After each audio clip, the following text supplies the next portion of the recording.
আন্দোলন চলছে প্রতিবাদ মিছিলে দলে দলে যোগ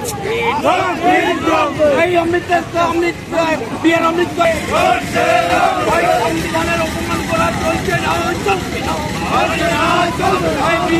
আম্বেদকরকে অপমান করলে কেন অমিত শাহ অবিলম্বে অমিত শাহকে পদত্যাগ করতে হবে অবিলম্বে অমিত শাহকে পদত্যাগ করতে হবে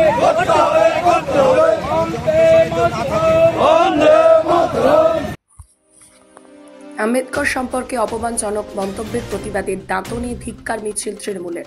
বাবা সাহেব আম্বেদকর সমাজের সবচেয়ে পিছিয়ে পড়া শ্রেণী থেকে নিজের যোগ্যতা প্রমাণ করে ভারতের শীর্ষস্থানে উঠে এসেছিলেন।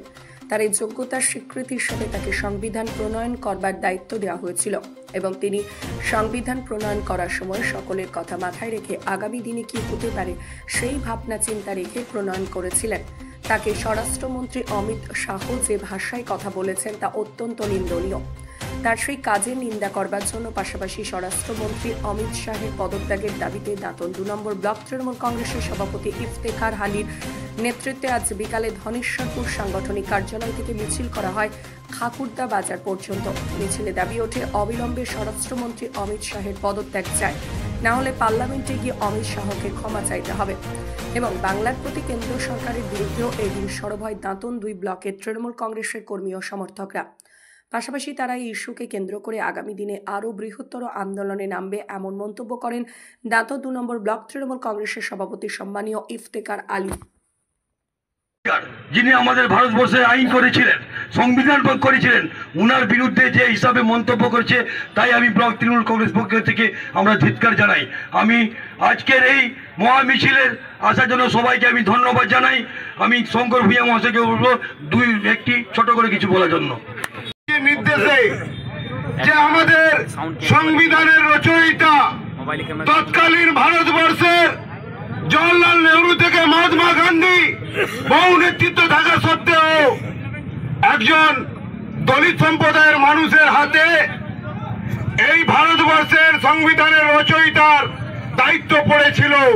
তার নাম ডক্টর ভীমরাও বাবা সাহেব আম্বেদকর। তাকে ভারতবর্ষের বর্তমান স্বরাষ্ট্রমন্ত্রী, যাকে আমরা পদ্মপালের অমিত শাহ বলি, তিনি ভারতবর্ষের সংবিধান রচয়িতাকে অপমান সূচক মন্তব্য করছেন। কোথায় দাঁড়িয়ে? কোন রাজনৈতিক সমাবেশে নয়, কোন রাজনৈতিক পর্যালোচনার মধ্যে নয়, ভারতবর্ষের সমস্ত সাংসদরা যেখানে তাদের কথা বলতে পারে সেই পার্লামেন্টে দাঁড়িয়ে ভারতবর্ষের সংবিধানকে কলুষিত করার চেষ্টা করছে এই বিজেপি।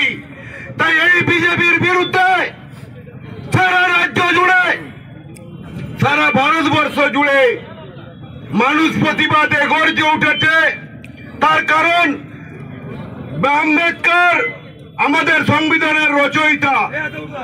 তার প্রতিবাদে সারা রাজ্য জুড়ে মমতা ব্যানার্জির নির্দেশে, অভিষেক ব্যানার্জির নির্দেশে যে প্রতিবাদ সভা হচ্ছে, তার নেতৃত্বে ডক্টর বি.আর. আম্বেদকর যে সংবিধান রচনা করেছিলেন, সারা ভারতবর্ষ তা সর্বাগ্রে এবং আনন্দের সঙ্গে মেনে নিয়েছিল। কিন্তু বর্তমান যে বিজেপি সরকার, তারা সেই সংবিধানকে অবমাননা করছে। তাই তারই প্রতিবাদে আজকে আমরা সবাই একত্রিত সামিল হয়েছি।